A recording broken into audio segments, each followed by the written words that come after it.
did dry January again this year for different reasons. I went to the doctor last summer, and I was feeling tired all the time, and he did some tests, and apparently I'm deficient. I'm deficient in vitamins B, D, folic acid, and omega-3. And he said, 1, eat better, because I eat loads of trash, and also go to a pharmacy, get a supplement with all of these in, you'll start to feel better.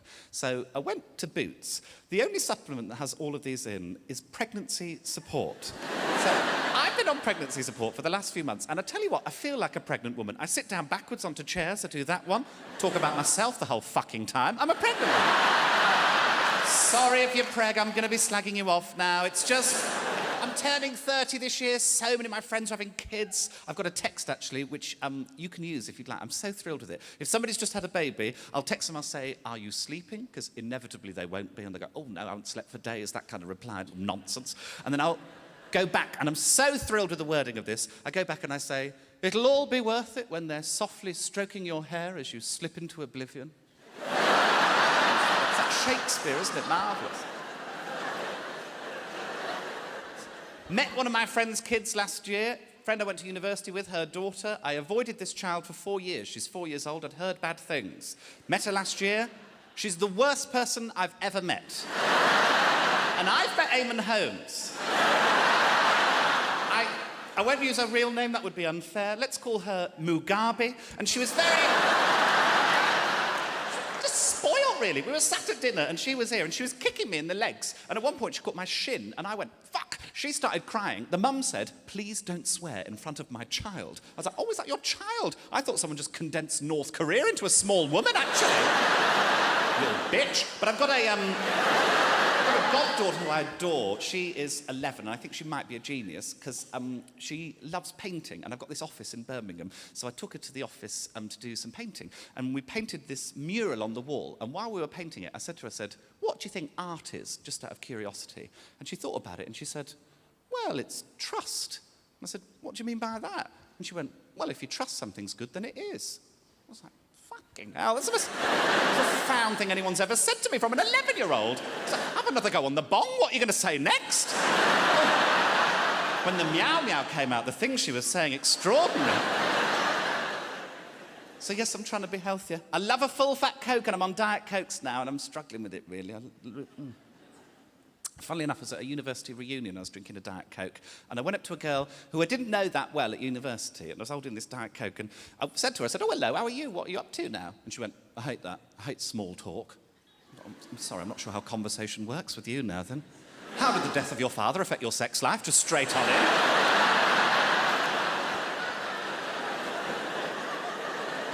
She said, you shouldn't be drinking that. And I said, why? Now, what I think she meant to say was, it's full of aspartame. What she actually said was, you shouldn't be drinking that. It's full of apartheid. I knew it was bad, didn't realise it was that bad. Bloody hell! I tried being a fruitarian. That's where you can only eat things that have fallen from trees. I managed one day, I had 3 cooking apples and an owl.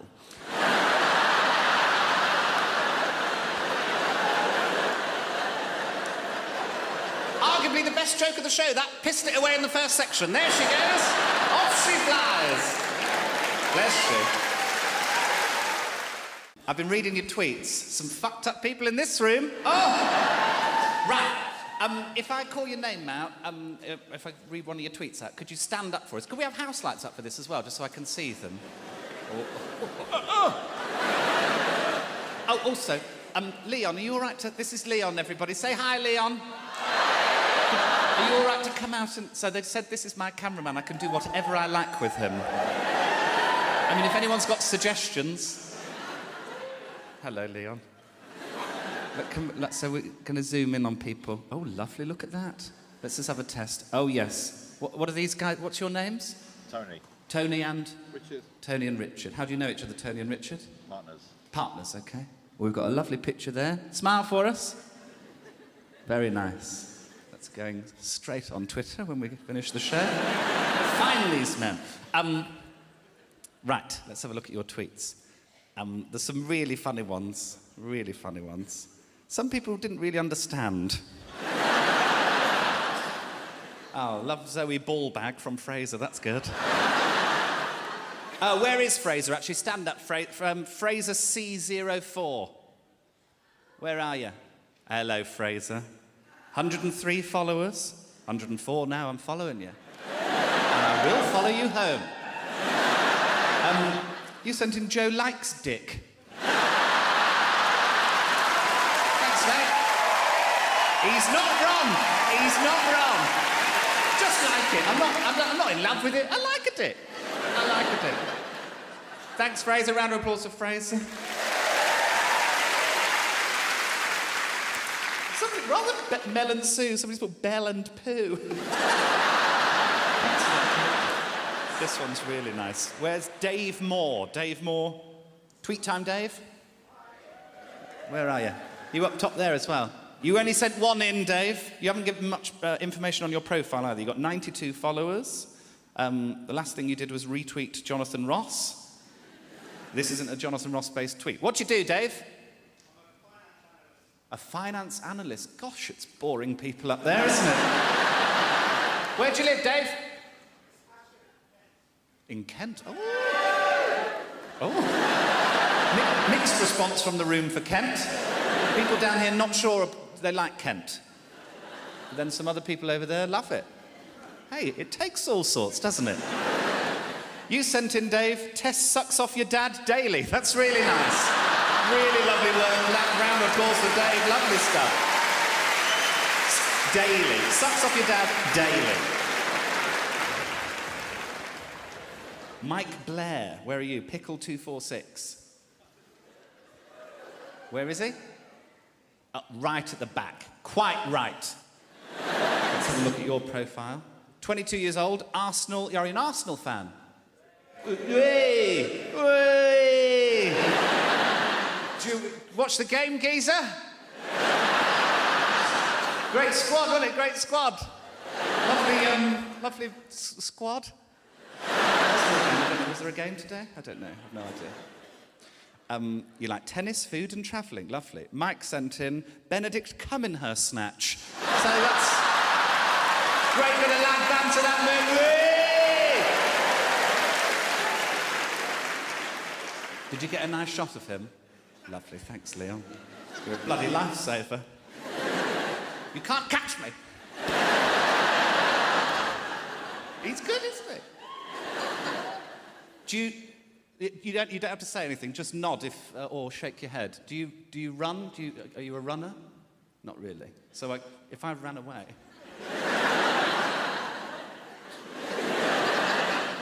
Are you a fighter?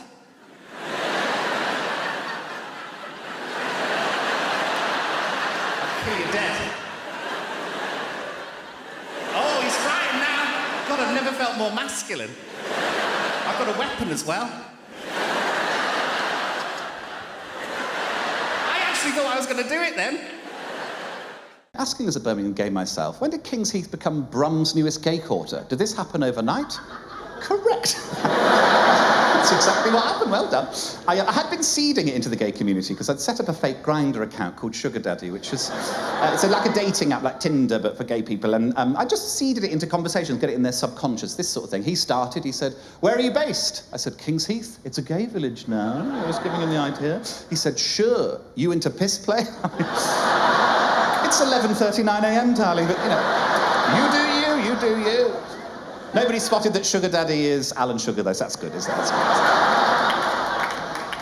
I think some of the resistance was because we do have a gay village in Birmingham. It's called the Gay Village. It's in the centre of town. And I went out there not long after all this had started, and I went to a place called Sequin Showstoppers, where they sell drag clothes. I was trying on some bits. It was a day-drinking day, you can tell from my eyes. Hello, darkness, my old friend. And after I'd left Sequin Showstoppers, went for a few pints and ended up at a house party with about a dozen gay guys, and they were all talking about it. And I was so drunk, I didn't want to give anything away. And this one guy started and he was like, "Have you seen that Kings Heath's a gay village now?" And I was like, "Yeah." And he's like, "It's probably just like one bloke who set up a website." And I was like, "Yeah, probably." And a limited company and a bank account, actually. It was quite complicated, actually. It was quite involved, actually. And then this other guy popped up out of nowhere, and he was so cross about it. He was like, "I'm sorry, Kings Heath is not a gay village. In no world is Kings Heath a gay village. We have a gay village in town. It's called the Gay Village. They have a pride march there every year." And I was like, "Oh, right, is that what you have to do to be a gay village, have a pride march?" And he went, "Yeah." And I was like, "Oh." So that was the final piece in the puzzle. In order to convince the gays that Kings Heath was a gay village, I had to run a pride march. Now, immediately, as Ken emailed the Hare and Hounds, and Adam Regan, who runs the Hare and Hounds, very nice man, he replied very positively, but said, this is quite big to deal with over email. We should speak about this on the phone, really. I'd not been keen speaking on the phone as Ken, because I'm not great at accents, but it was time for Ken Roberts to speak on the phone. Hello?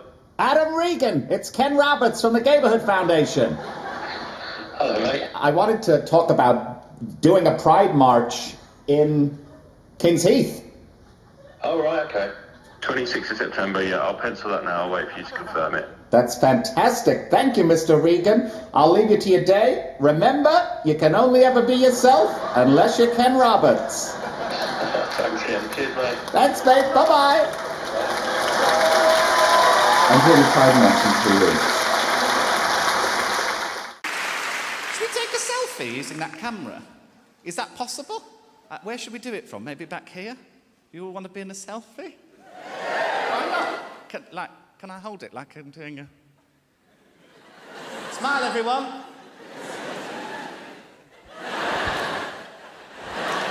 Cool, I think we got it. Round of applause for Leon. Thanks, Leon. Right, let's talk about art now. I'd like to talk about art. Yeah, a bit of culture. My mother retired a few years ago, and she's now painting in her retirement. This is one of my mother's paintings. Isn't that glorious? This is of our family friend Patrick. Not only does it look like Patrick, I feel like it captures his essence. It's a beautiful painting. Based on these, I've been inspired to do my own. They've not come out as well, I'm going to be honest with you. I did one of Amanda Holden with a Britain's Got Talent buzzer for a head. Slightly different things that we're doing.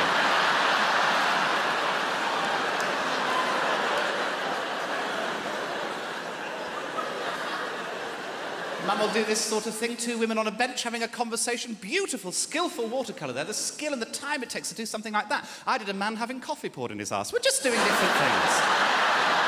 We're doing different things. This came out of, I was on holiday with a friend of mine who just had a colonic irrigation. I've never had one, so I was like, what's it like? He's like, I've not had one either. This girl, quite attractive, took me into a room, put a tube up. I thought the tube did everything, but actually she took it out, stood me over this thing, and then just said, go. And she said, I can wait here, I can wait outside, whatever you want. I was like, who's asking her to stay?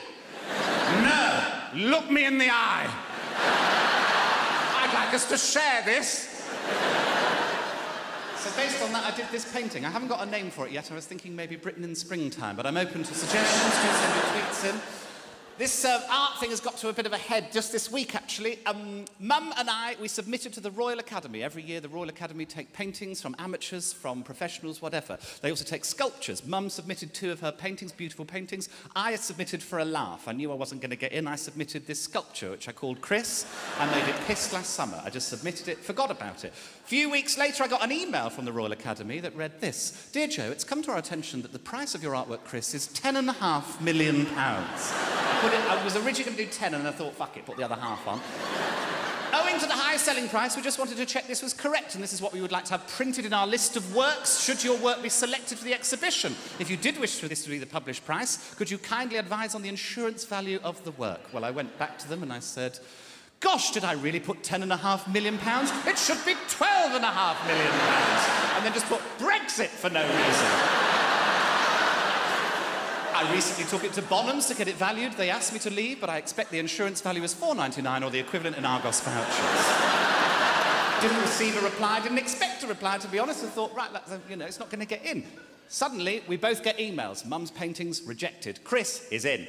I go to the Royal Academy. I went there on Monday. There I am outside, very excited. All the other sculptures are on plinths. I'm like, bloody hell, Chris is going to be on a plinth in the Royal Academy. The Royal Academy of Art in bloody London. Walking around, can't find him anywhere. They've only put him in the fucking corner, haven't they? Gee.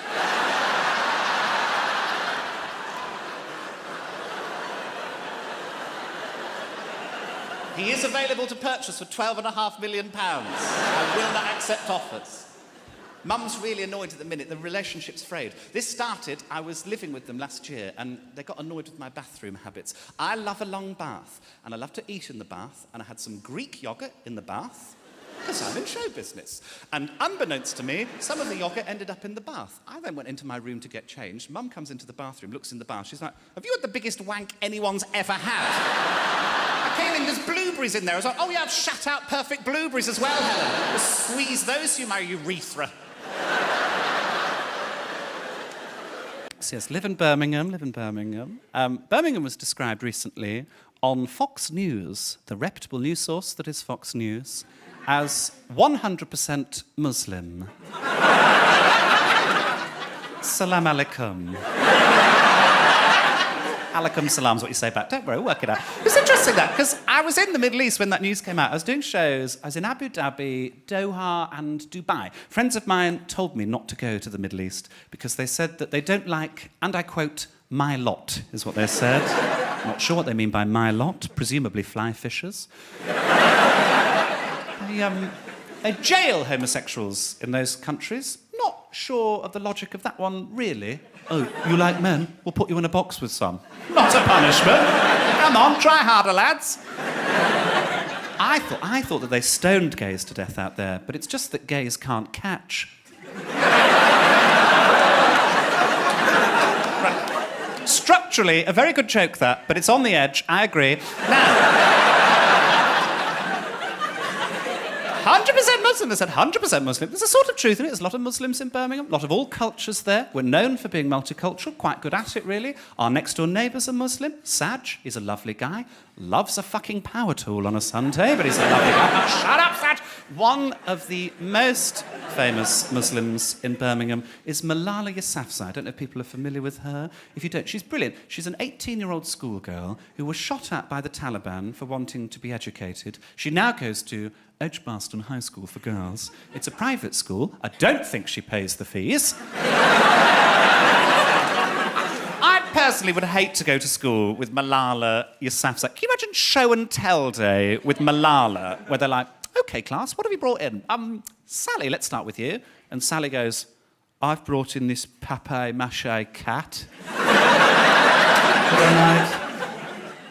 OK, anyone else bring anything? Malala, did you bring anything in?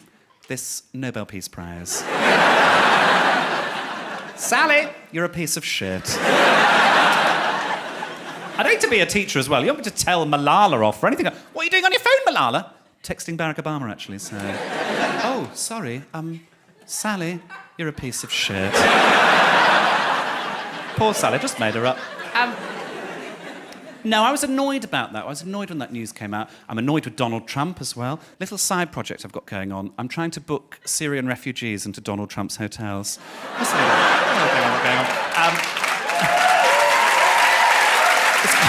It's going okay. It's going okay.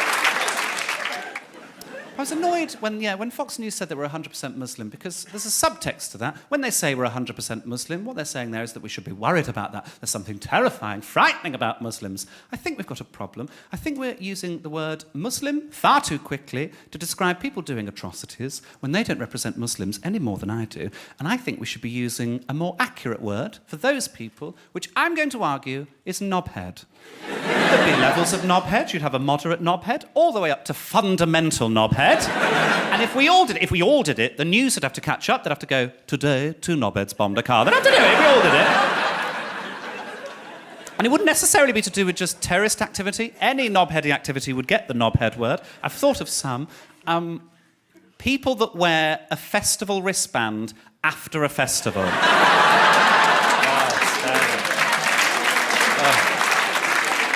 I went to Reading. It's November, you're in a Costa, you're a knobhead. Couples that put a lock on a bridge, you're both knobheads. Sorry, hate that, hate it.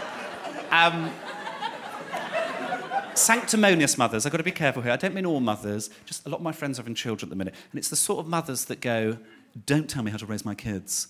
And you're like, OK, but she is trying to eat a petit filou with an electric razor, so... You're a bit of a knobhead, aren't you? Ever so slightly. Amanda Holden, fundamental knobhead. I just don't like it. Don't encourage me, because I'm sure she's lovely. I think she's despicable. She did to our Les. Still holding on to that after 10 years. Now, guys, I want to tell you about a little project I've been working on for the last year. And there's no nice way of saying this. There's no easy way of saying this. I'm just going to have to rip the plaster off. For the last year, just under a year, I have been trying to destroy the career of Tom Daly. There's no easy way of saying it. I've said it. It's gone. It's out there now. I've said it. I should caveat all of this by saying I think Tom Daly's amazing in lots of ways. He's an Olympic diver. I'm sure you're aware of Tom Daly. He's gay. I think he was pushed into coming out as gay before he was necessarily ready. There was a lot of fuss about it from the gay press, and he's been a brilliant gay rights advocate in lots of ways. You might have seen that him and his husband Lance Black announced a few months ago that they're having a baby together. Shouldn't be a brave thing to do in this day and age, but it was. He got a lot of nastiness, and he's been serene throughout the whole thing, so I do think he's brilliant. However, I now want to slag him off. So, Tom Daly irked me last summer for two reasons, two Instagram posts, and I'll show them to you now. This is the first one. This is him at Gay Pride. Love the way that he's extending his arm out there to show the parade march there. Love the look of a smile on his face. Beautiful framing there. Before I go into too much detail about this, what's going on with the hand? Where is the other finger? I've looked at it loads. I don't know if it's a lighting thing, whether it was edited out. I don't know how that happens. I've got no issue with any of that, really, apart from the weird finger. I've got no issue with this other post. Beautifully framed again. His skin looks radiant in that little triangle. Marvellous. Brave to wear a tank top, but he seems to manage it. I think it's wonderful. It's a lovely... I've got no issue with any of this. I think it's all brilliant. I have no issue with any of this as well. Happy Pride, everyone. It's been so awesome to take part in my first ever Pride. He'd not been before. But let's not forget why we have this day and how much more we have to fight for in many other social justice movements around the world. No issue with any of that. Brilliant that he went to Pride. I think we all should at some point in our lives. It's good fun, if nothing else.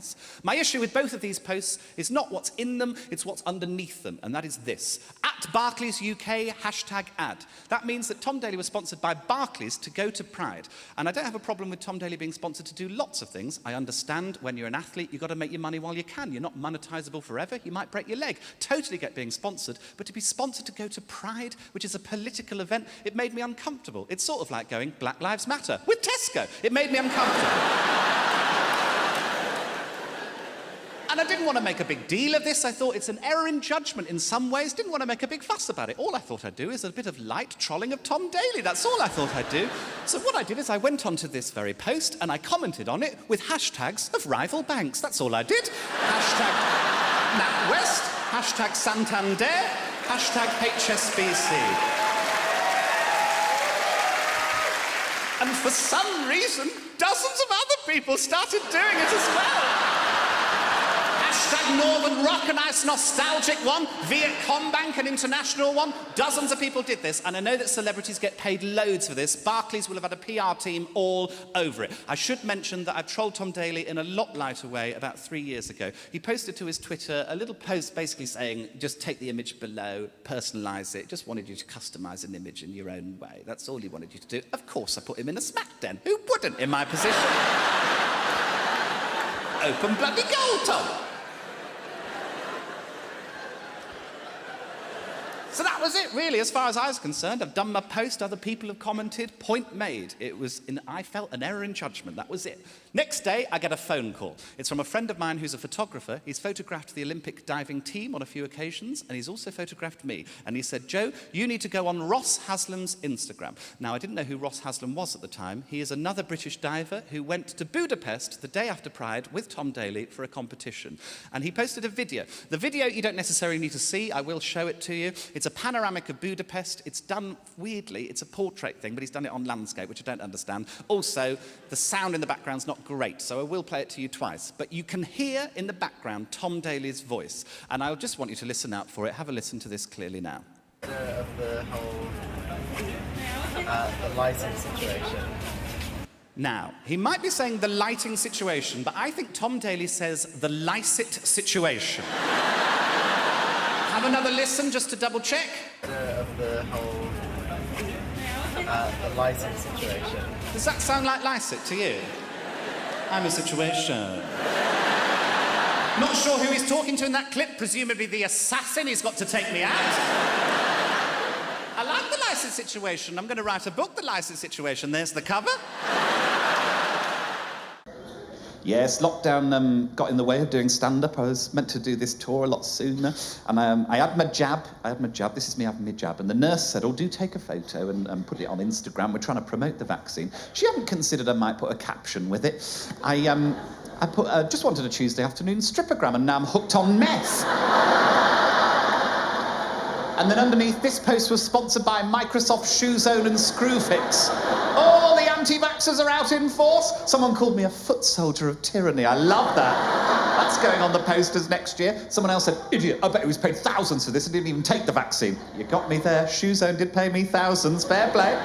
I get it. It was scary to have the vaccine. A friend of mine was absolutely terrified. She had it, and then afterwards she said, I don't want to think about it. I just want to get drunk. And we had 3 bottles between us. And the next morning she rang me and she went, Joe, I've had a terrible reaction to the vaccine. I was like, it might be the gavi-de-gavi, darling. I said, what are your symptoms? She went, oh, I've got a terrible headache. And weirdly, a brand new tattoo. That's the vaccine. I've got this neighbour who's very handsome. He lives a few doors down from me. He's called George, and I never know what he's up to. He's always doing weird stuff, because he rang me the once and he said, have you got a flat-headed screwdriver? And I looked and I said, I haven't got one, sorry. And he went, never mind, any hummus? What evening are you having? I don't know what you're doing. And I got COVID on the 1st of January this year, and he rang me on the 5th, and he said, are you all right, Joe? I've not seen you come out of your house. And I said, I'm absolutely fine, George. I've got COVID, but I'm isolating. I've got no symptoms. I'm absolutely fine. And I said, how are you? And he went, oh, nightmare. I was meant to go to France, but they've closed the borders, and the insurance doesn't pay out if they close the borders, only pay out if I get COVID. And I said, oh, I'm sorry to hear that, George. And he went, can I come round? I was like, a hot guy wants to come round to get an infectious disease off me to fuck off an insurance company. I've had dreams about this shit. And I thought about it, and I thought, fuck it. So I invited him round, we had a few beers, had a lovely time. He left, he got a positive PCR test, but he's an anti-vaxxer and he died.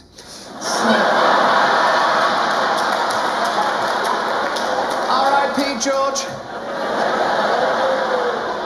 Little twist in that one. Didn't see that one coming, did you? Oh, it's all good fun. This is all good fun.